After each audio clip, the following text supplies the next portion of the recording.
All right. Welcome, everybody.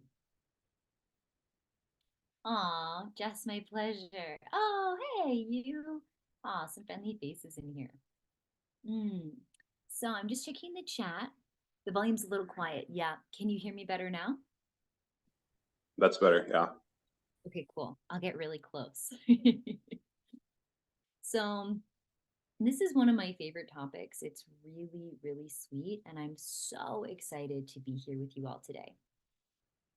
In our culture, we'll talk a lot more about this later, but in our culture, dissociation is often stigmatized. There's this way people feel a sense of shame or pathology when their body is moving into this response.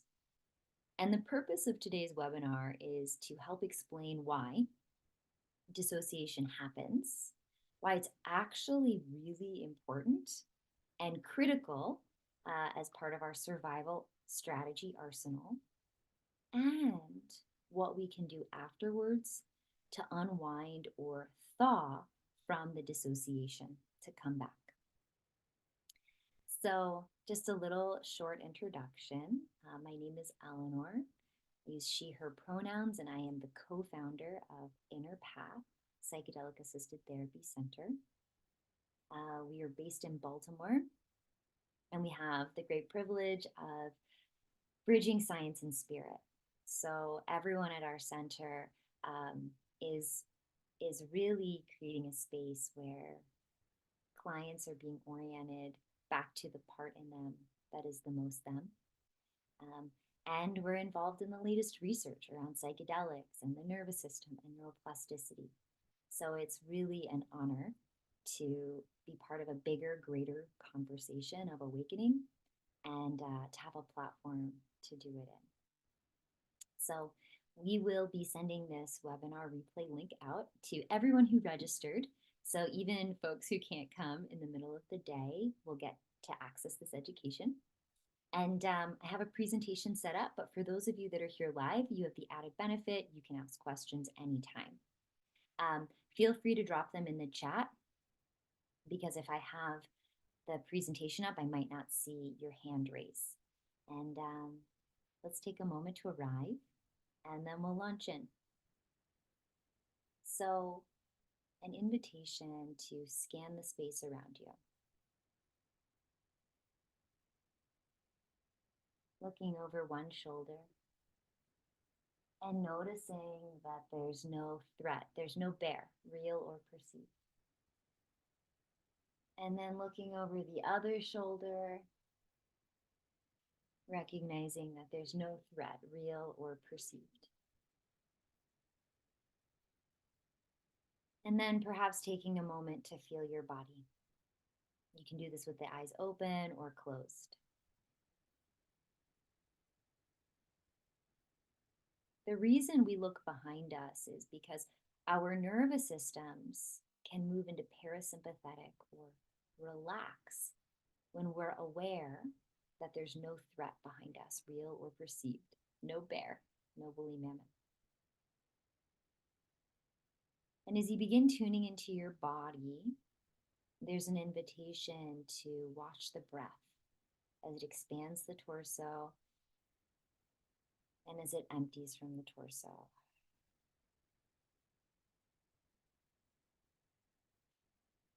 Perhaps allowing the inhalation to grow a little bit longer, maybe a count of 4. And then allowing the exhalation to lengthen, perhaps to a count of 6, 5, 4, 3, 2, 1. Another inhale, allowing it to lengthen and deepen.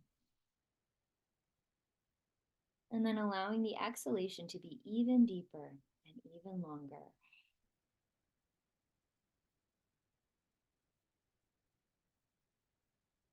Last one, let your exhalation be the longest.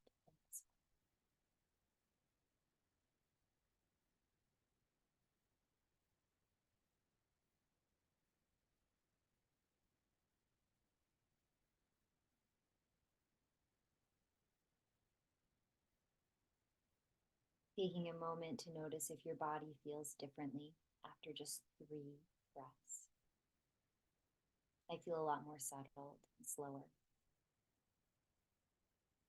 And then when you're ready, opening your eyes if they're not already. And again, taking a moment to orient. So, we are human animals, and our nervous systems are set up in service of survival. So, when we orient around a space, especially looking behind us, it gives our nervous system information that we do not need to respond to a threat. And that's a little super secret stealth trick that you have now in your back pocket. You can take it anywhere.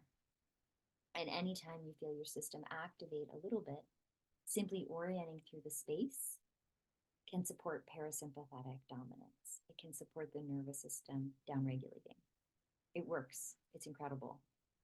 Navy SEALs use this trick, and they don't use technology that doesn't work.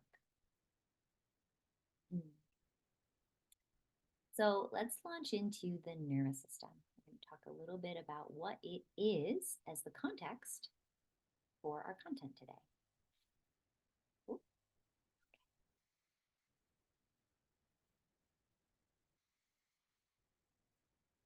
Okay, so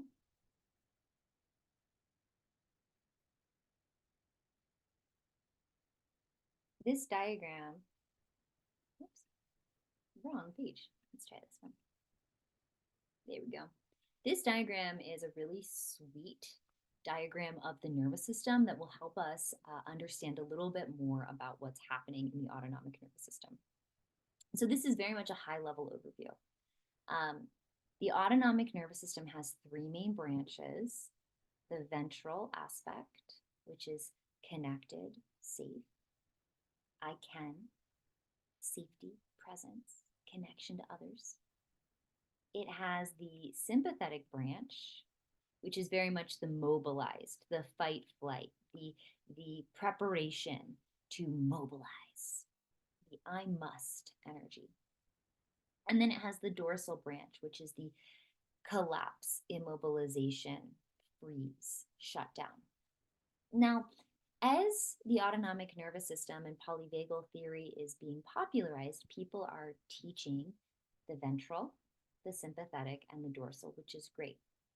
But what's important to name, and isn't being taught quite as much, is that it's not just so simple. It's not safe and regulated and connected on and off. It's many more. It can be blended. So for example, I'm a rock climber. When I'm rock climbing, I'm primarily in ventral, but there is a splash of sympathetic, which is necessary for me to mobilize my body. But I feel safe. I'm playing, I'm having fun. Or when I'm playing with my nieces and nephews, I'm playing, I'm having fun. I'm in the ventral branch, but I have a little bit of sympathetic energy that allows me to mobilize. I meditate every morning. When I'm meditating, I am also primarily in the ventral branch, but there's actually a splash of dorsal, which is what allows me to be so still. It's a blended state. And then, for example, freeze. This is a lot of sympathetic energy, but there's dorsal on top, so you can't move. You feel activated and anxious and terrified, but you're stuck, which is different than simply dorsal. Dorsal is more of an off, a numb, a collapse, which we'll talk about in a moment. So the reason that I'm sharing this is because our nervous systems are this beautiful complex gradient that are always in service of our survival. So for example, whether or not they identify as he or she or they, if someone is breastfeeding a baby, they're there for a really long time, like a long time. And our nervous systems have developed to recognize that the baby is more likely to get enough food if the mom is there for a long time. So the mom goes into a minor dorsal state, a minor frozen state. but the body is sending out oxytocin and lots of pleasurable hormones. So the mom will be there long enough for baby to feed. Similarly, after sexual intercourse, people who have a uterus, they have a minor immobilization, a minor dorsal state as well, because that gives semen a chance to impregnate. So the reason these blended states are important to track is because our nervous system is automatically or autonomically working all the time to try and keep us safe, to support our bodies in survival. And dissociation is no different. When we dissociate, we'll learn a little bit more about it. Our body is doing its very best to try and keep us alive. So we'll look at a few more graphs to understand just a little bit more about the nervous system. This is another graph I really love. It's really fun to create. And it was inspired by Magdalena Weinstein. So we have sympathetic, aroused, mobilized, fight, flight, and we have parasympathetic, rest, digest, right? Now, it's a little bit more complex. When we feel safe and connected, we're more in the ventral. When we feel unsafe, we're more in the dorsal. So if we are safe and aroused, there's a lot of enthusiasm, we're excited, we want to play, it's so great. And as we get less safe, but we're still aroused, we move into energy that's more like aggression, fear, alarm. As we continue feeling less safe, our systems, begin to shut down. And it's the same thing here. When we feel safe and we're relaxed, this is where we're cuddling, relaxing, meditating, enjoying watching the wind move through the trees or the water move across rocks. There's a calm state here. As we feel less safe, but we're still in a more relaxed state, our system begins to get sleepier or sluggish or depressed, or we move into very full-on shutdown state. So as you can see, this is where dissociation lies. We're going to go here in a second. That dissociation has to do with safety. Dissociation is a survival strategy when we feel unsafe. Do we have any questions so far? How's this landing for everybody?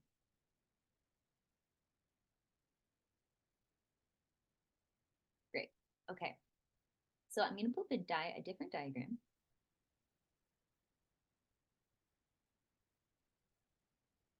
All right. This is a hand-drawn one. Not a great artist, but it does the trick. So you'll see it in a moment. Thanks, Steve. Okay, here it is. All right, so this is how the nervous system, the autonomic nervous system, employs. This is like the high-level overview. So ventral vagal, this is the place where we feel safe and at ease. Sympathetic, this is where we're fight, flight, mobilized. Dorsal, this is the immobilization, right? So hypothetically, let's say we're in ventral, we're safe. We're walking through the woods, maybe singing a song, feeling great. And there's a stimuli, there's a loud sound. We need to very quickly get into sympathetic because we might need to flee for our life. So to get into sympathetic, our body goes through what's called the stress response or physiological arousal. And what happens here is that our heart rate skyrockets. Hormones like norepinephrine, cortisol, adrenaline, they pump through the body.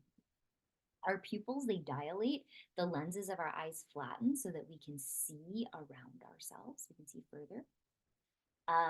Digestion is super expensive, so it stops. If there's a lion chasing you, you don't need your sandwich, right? Blood rushes away from the skin so that you won't bleed out if you get cut. Blood rushes to your hands, you can grab a weapon. Blood rushes to your leg muscles so you can run. So in a fraction of a second, your body has increased heart rate, pumped all kinds of hormones like norepinephrine, and gone through all of these other physiological responses that would allow you to fight or flight if you need to. Now, while all of this is happening, you also start to orient, which is one of the reasons we started today by orienting. While your brain is figuring out if you're safe or if you need to fight or flight. And let's say that you realize, oh my God, there's a big branch falling off a tree and I need to run.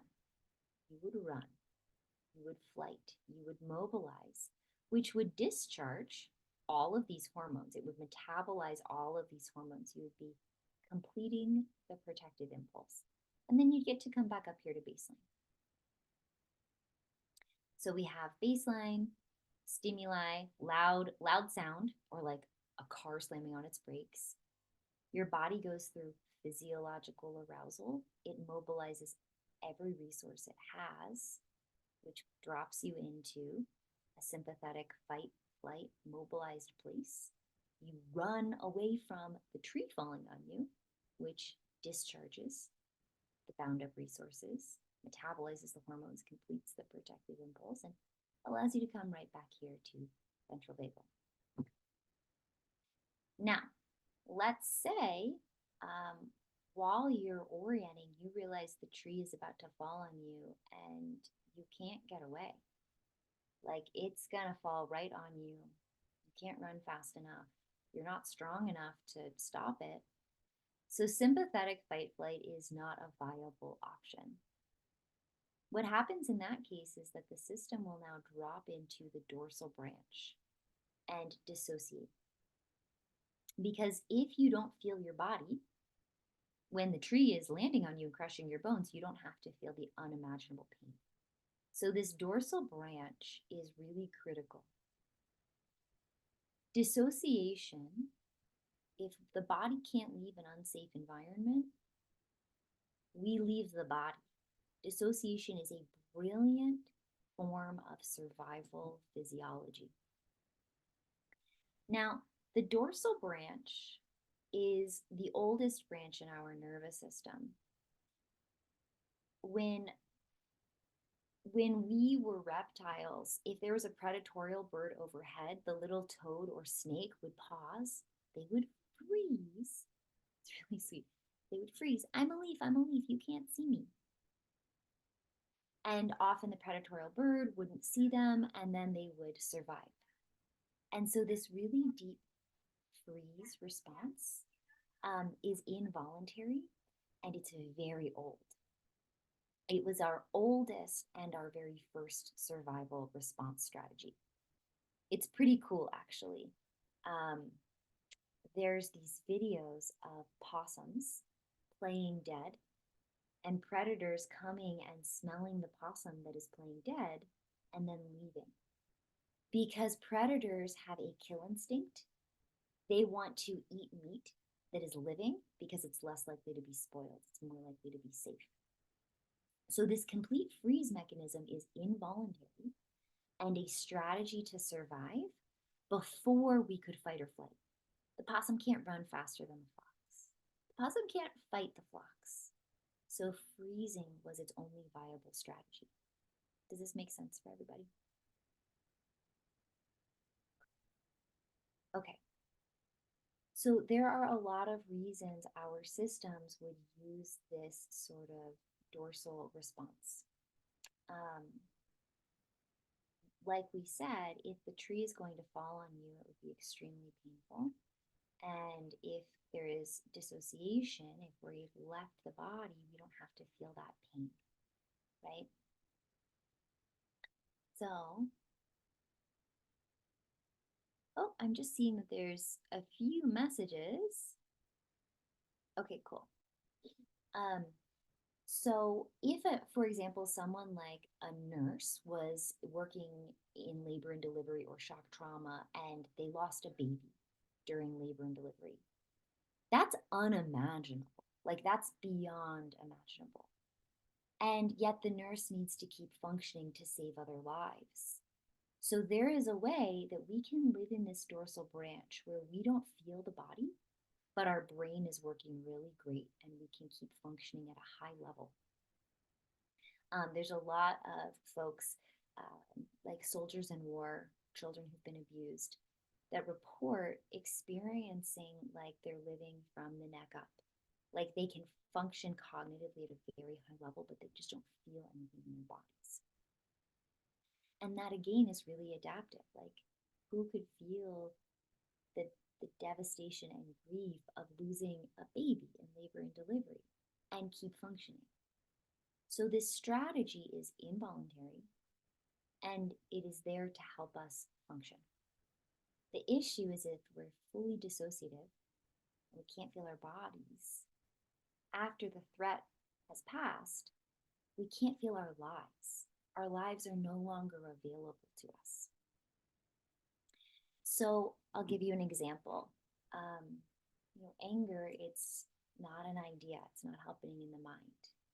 Anger is the surge of heat. It's the contraction of the gut. It's the bracing of the muscles. Anger is happening right here in this body.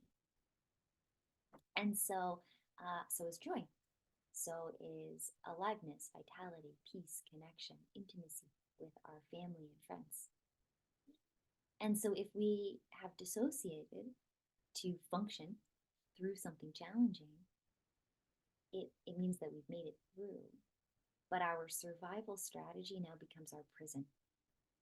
And it's almost like wearing a glove between ourselves and life in every moment. So there's other forms of dissociation. We can dissociate where our brain is working really well and we can't feel the body. Or we can dissociate where the brain feels really cloudy and like cotton balls and it's hard to function. There are minor forms of dissociation or the dorsal response that show up as things like fawning or people pleasing. And if we think about some of the graphs that we were looking at, this makes sense because, can you guys see the graph? Yes. Thank you. Because when we are shutting down, when we feel safe, we're in this place of safe, connected, we're in ventral. When we feel unsafe, we move into dorsal, we move into the shutdown. So people pleasing or fawning is a strategy that we may unconsciously employ when we feel less safe. And again, it's a nervous system based response. I'm going to go back into the second diagram. Okay. So the dorsal branch, it makes sense how we would end up here, right? If sympathetic fight flight isn't a viable option, then we use the dorsal response, the dorsal aspect of the vagal complex, because this is our oldest survival response and it's sort of our last ditch effort. So I'm going to pause here for a moment and just see if there's any questions.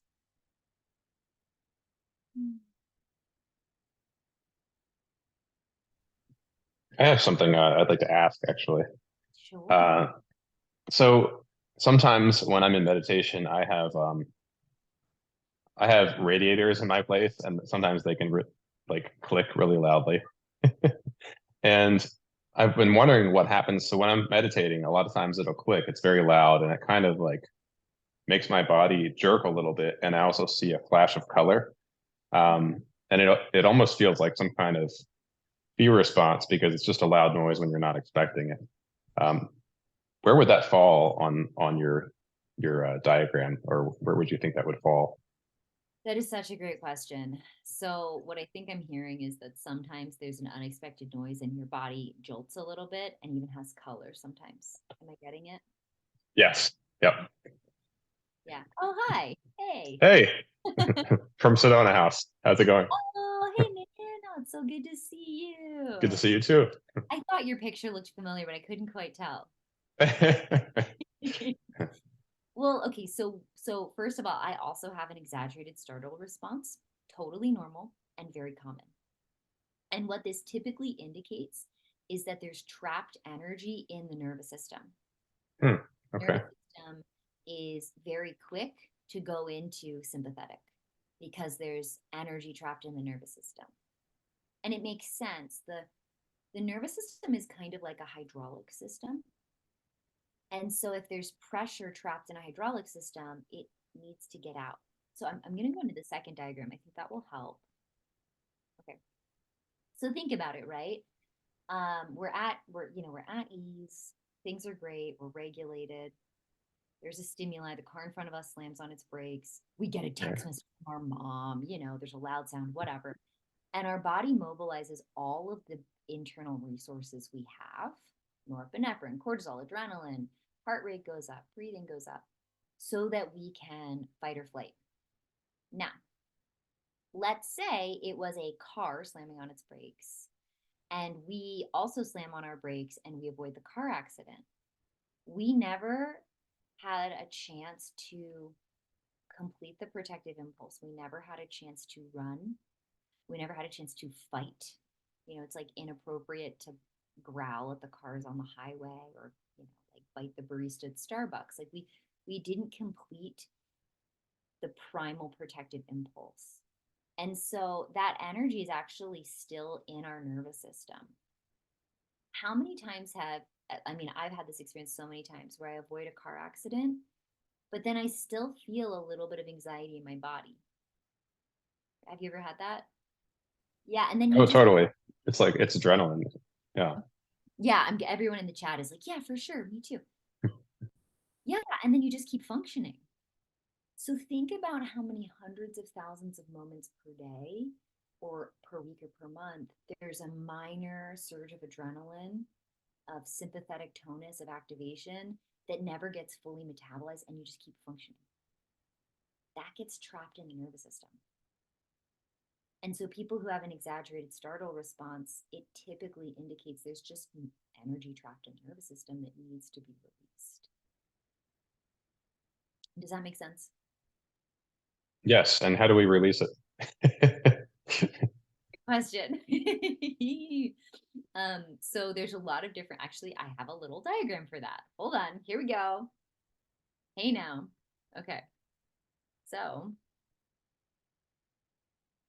all right, can y'all see the diagram?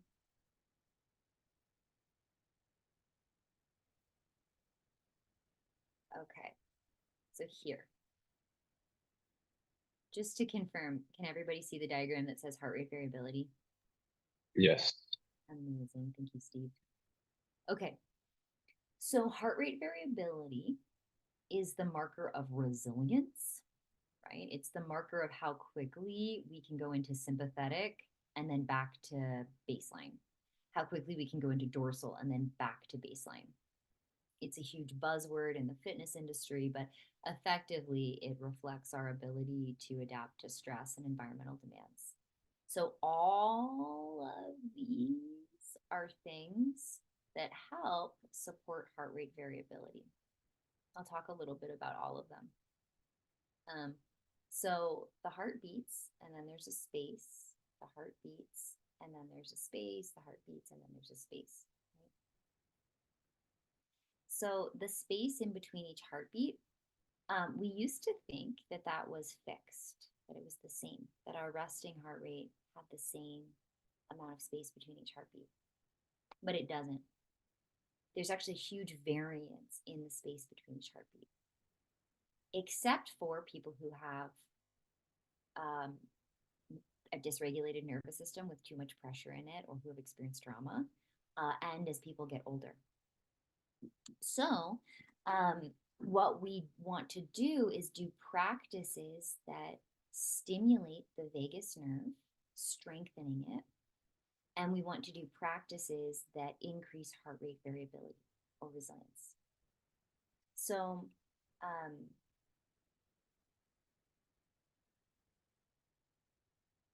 yeah, does that make sense for everybody so far? Mm-hmm.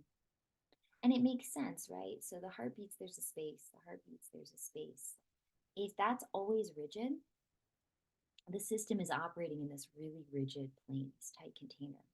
But if the heart beats and the space is variable, the body is already having experiences of getting activated, being normal, and getting deactivated, being normal. So it's teaching plasticity. Um, and then, for example, the vagus nerve, we didn't talk about this. I'm going to touch on that really quickly because it'll explain more about heart rate variability. Okay. So the vagus nerve, we jumped ahead a little bit because you asked a question. Okay, so the vagus nerve, this runs from the back of the head. It goes through the face, the throat, the lungs, the diaphragm, and then it goes through all of the organs. And the vagus nerve, um, vagus means wandering or roaming in Latin, because the vagus nerve does indeed wander and roam all over from the brain all the way down through the belly. And it carries information from the outer world, like, oh, is there a threat, to the inner world. And it carries information from the inner world, like, oh, is there a threat to the brain and to the outer world. So this system, this nerve, it's the longest nerve in the whole body.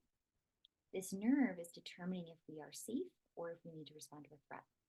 So the vagus nerve, this is the vagal complex. The ventral aspect of the vagal complex is when we're safe. The dorsal aspect of the vagal complex is when we're not safe, right? And so the healthier our vagus nerve is, the more effective it is at responding to information. If the vagus nerve is not functioning very well, we might think that we're unsafe when we're actually safe, right? We're just not as effective at responding to information from our inner world and outer world. And the vagus nerve, this is the part of our system that's kind of like a hydraulic system. If there's a lot of sympathetic fight or flight impulse that doesn't get discharged, it gets trapped effectively here in the vagus nerve and starts to deteriorate the vagus nerve, becoming less and less healthy. And so it doesn't just take trauma to keep pressure trapped in the vagus nerve. If you have a really stressful job, that means you're activated all the time. The body doesn't know that, like if I get a text message from my mom and I'm surging, my body doesn't know that that's not a bear. My body just knows there's a surge of adrenaline and I'm responding to something. Does this make sense? So what we want to do is do practices that increase, it's called vagal tone, that increase the health of the vagus nerve, which means our nervous system is better able to self-regulate. And then what we also want to do is increase heart rate variability, which is another marker of resilience and ability to self-regulate. So the body becomes more adaptable. And as we do those practices, we are much less likely to stay trapped in dissociation or brain fog or people pleasing, because our nervous system is functioning better. We're going to feel safer. Now, it is important to note that for some people, this work needs to happen with a highly trained trauma therapist, because they might have gone into dissociation because of complex trauma or an intense traumatic experience, and they might need individual support in renegotiating that trauma. For folks that feel like they're highly functioning and they dissociate sometimes, there's people-pleasing behavior, there's a lot of practices you can do at home. For people who feel like their systems are activating all the time, there's a lot of practices you can do as well. So that being said, of course I'm biased, but I am a therapist. I have a therapist. I have a somatic therapist. I do much deeper work with my somatic therapist than alone. We're wired for it. So I highly encourage you to find a somatic therapist. But if that's something that doesn't feel comfortable or safe, or there's a barrier via funds or where you happen to live, you can do a lot of things on your own. So here is a list of things that support increasing vagal tone and increasing heart rate variability. Slow rhythmic diaphragmatic breathing. So breathing from the belly. Okay. Every inhale is sympathetic, and every exhale is parasympathetic. And when we do deep breathing, particularly expanding the exhale, you are stimulating the nervous system. Inhaling, exhaling. And of course, the longer the exhale, the more likely you will move into parasympathetic because the exhales are parasympathetic. Humming, singing, or speaking. Of course, when you're singing, it's a long exhalation. So you're moving into parasympathetic. But the other reason that humming and speaking is valuable is because the vibration of your voice stimulates the vagus nerve as it runs down the throat, and that increases vagal tone. It tones the nerve. Plunging the face into ice cold water or deliberate cold exposure, Dr. Andrew Huberman and Wim Hof have really popularized cold exposure. But this, it's amazing. The research on it is out of control, incredible, super freaking cool. Putting your face in ice baths or putting your whole body into cold water. What happens is that there's a fast surge of activation. Your body goes into sympathetic. And then you take long, slow, deep breaths, and the body starts to downregulate. And it teaches the body how to regulate in adversity, which grows heart rate variability and increases vagal tone. It does a lot of other stuff. It changes the mitochondria function. It changes the wiring of the brain. I mean, it's like pretty freaking incredible. In fact, I teach like hours long workshops on the biology of it, but for our purposes, just know it's really helpful for supporting vagal tone. Strength training. So lifting things that are heavy for you is incredibly helpful, and cardiovascular exercise is really helpful. So cardio makes a lot of sense because if you're engaging in cardio, you're amping up your breathing, which means you're amping up your heart rate, and then you're slowing it down. So you're changing the heart rate variability just with your breathing. Gargling, okay, you're taking liquid into the mouth. This is, of course, stimulating the vagus nerve that runs through the throat. I could talk for hours about this, so it's just going to touch on it. But because the vagus nerve moves through the gut, when our gut microbiome is disrupted, it can send information through the vagus nerve to our body that we are unsafe. And think about it. When we are in sympathetic fight flight, digestion turns off. Digestion is really expensive. You don't need your sandwich if you're running from a lion. And so if our gut isn't working well, it sends information to our brain that we're unsafe. So having really healthy gut is important. Early morning light exposure, looking towards the sun as soon as you wake up, does incredible things for both the nervous system and for your serotonin and dopamine levels throughout the day. Being in nature, holy smokes, the research on what this does for the nervous system is incredible. Working with a visceral ball, so taking a hard foam ball, putting it in the belly and taking deep breaths, remembering that the vagus nerve wanders all the way through the belly, right? You are stimulating and massaging the vagus nerve. TRE, or trauma releasing exercises, can be very helpful. TRE should not be done if you have complex trauma, and should definitely be done with a provider at least the first time. Let's see, I don't know if it's on here. It should be on here. But of course, somatic psychotherapy, psychedelic assisted therapy, those can be really helpful practices for teaching the nervous system how to self-regulate. Body work, acupuncture, craniosacral is really all about the nervous system. Dancing and rhythm, slow stretching, meditation, rest and sleep, and restorative practices. Because of course, when you are teaching the nervous system how to downregulate through a restorative practice, anything that you practice, you become better at. So if you're teaching the nervous system how to downregulate, it is better able to downregulate automatically more quickly on its own. And actually, this is really exciting. At InnerPath, we are going to be leading a psychedelic assisted therapy retreat in June that is all about resting and restoring, where we'll be doing TRE, trauma releasing exercises. We'll be doing a lot of restorative practices, teaching the nervous system how to downregulate. We'll be receiving psychedelic assisted therapy, medicine dosing sessions, and then integrating them. So it's like all about releasing bound up, trapped energy from the nervous system, and then teaching the nervous system all about downregulation. There's a little bit more I want to say about dissociation, but before I do that, I'm curious if there are any other questions or comments.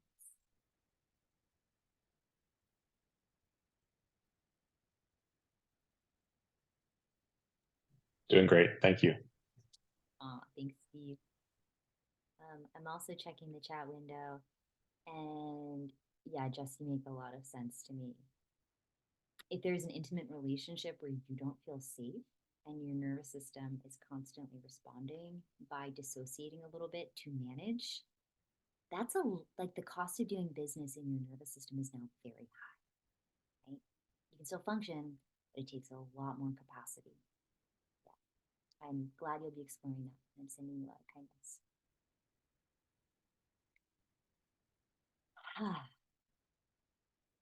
So the last thing that feels really important to me to highlight is that dissociation is not voluntary. Right? I know we said this already. It is autonomic.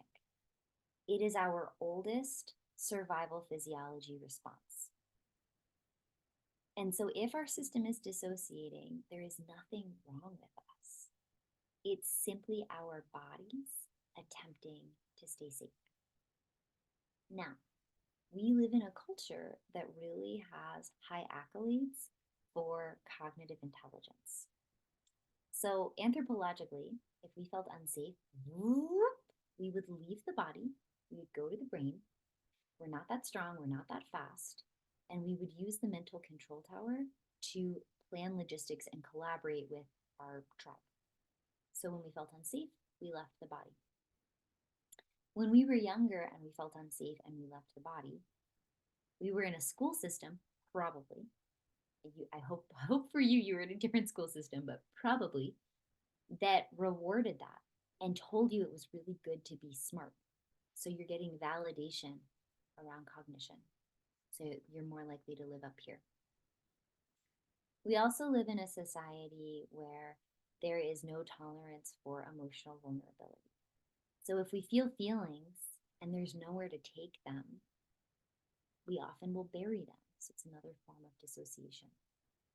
So the reason that I'm highlighting this is because if you experience cotton ball mind sort of shutting down, if you experience the loss of connection to the body, if you experience people pleasing or freezing,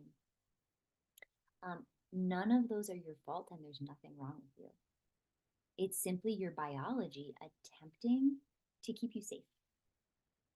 And there are really amazing practices and pathways and tools that will allow you to return to the body, to have a deeper experience of life itself, to renegotiate any trauma, to discharge trapped stress from the nervous system, and to teach the nervous system how to self-regulate itself.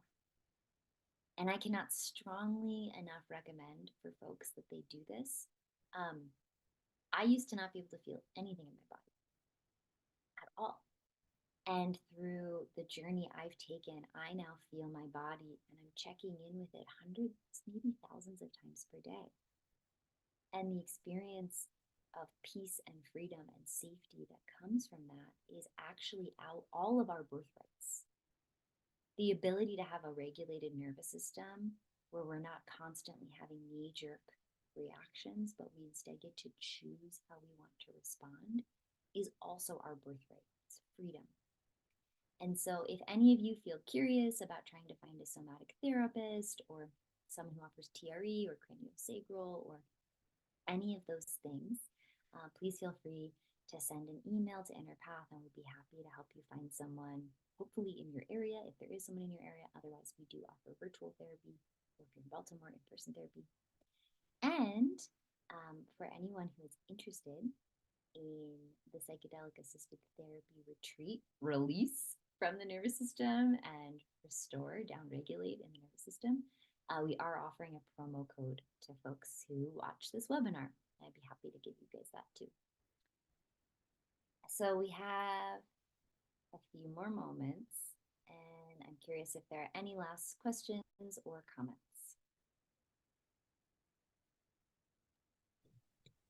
You mentioned TRE, but and you may have I may have just bypassed it and you explained it, but what is TRE? Yeah, Terry, it's called trauma releasing exercises. So if we have chronic stress in our life, right, there's going to be that bound up sympathetic activation in the nervous system. TRE fatigues the psoas muscle, which is the fight flight muscle, and then it starts to shake. It induces neurogenic tremoring, which starts to unwind pressure from the nervous system. It's very cool, very simple. Should definitely be done with a TRE provider in person, ideally, the first time. And it's like most people, like 95% of people, their sleep gets better the first night. Like it's so cool. It's so simple. And what kind of professional provides that? Is that the somatic therapist or No, you can type in like you can go to the TRE website and find someone. I or offer. just find somebody? Okay. Yeah, there's a there's I think one other person at Interpath offers it also. But yeah, and like it's once you've done it once, you can do it at home. And it like after you have a relationship with it, it takes like 15 minutes of your life. You can do it like 2 or 3 times a week. Oh, cool. Great way of discharging energy from the nervous system. Okay. Love that. That's great. And we will be doing that in our retreat.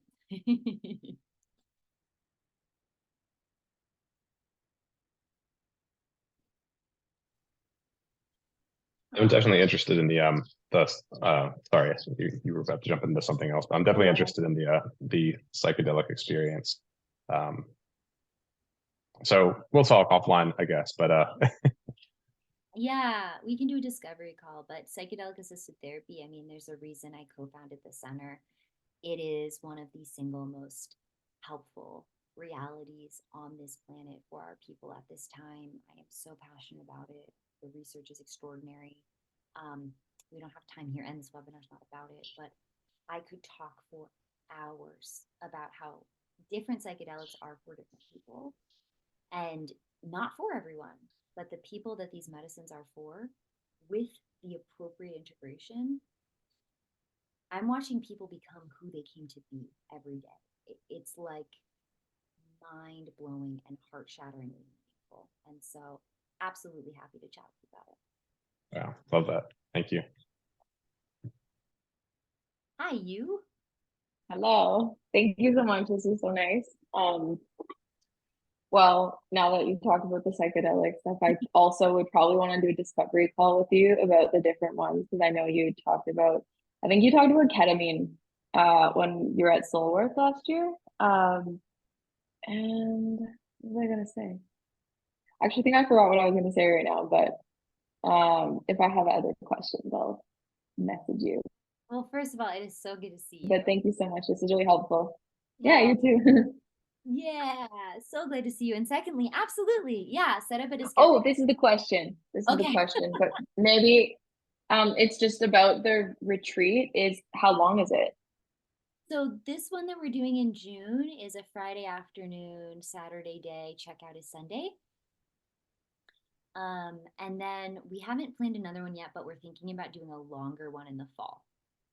Okay. And it's like, do we stay in a certain place or you find the own place to stay or okay. Everything's included. So all of the meals, all of the medicine, it's on 20 acres. It's a nature-based property. So we intentionally rented a house so it would feel really safe and like comforting. There's a nutritionist making all of the meals with local, organically sourced, incredible food. The doctor will come to do the medical evaluations, to prescribe the medicine, to administer it. And then my business partner and I will be doing the facilitating of the group process sessions and the healing work that we'll do together as a small team. We just opened registration like 2 weeks ago and it's already half sold out. But it's a really, really good deal because it's a group of people. It's much cheaper than individual psychedelic assisted therapy, and you get the added benefit of all the other work. And we're going to do more retreats because it's a way that we can make this kind of therapy a lot more beneficial and financially accessible for people. Like it's a condensed experience. Yeah. Okay, great. Where do you have the information for that? On our website, innerpathbaltimore.com, it's a CAP Okay, retreat. great. Thank you. So welcome. It's also really good to see you. Bye. Yeah, you too.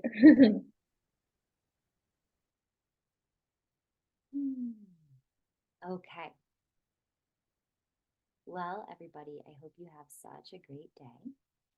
And I look forward to hearing from any of you that have follow-up questions. You can always book a free discovery call with me on the website, innerpathbaltimore.com. And yeah, I hope this was meaningful and beneficial and in service of all of you living a more fully embodied, present, peaceful, rewarding life. Thank you, Eleanor. Great work. Oh, thanks, Steve. Oh, thank you, Jazz. Oh. Bye, everybody.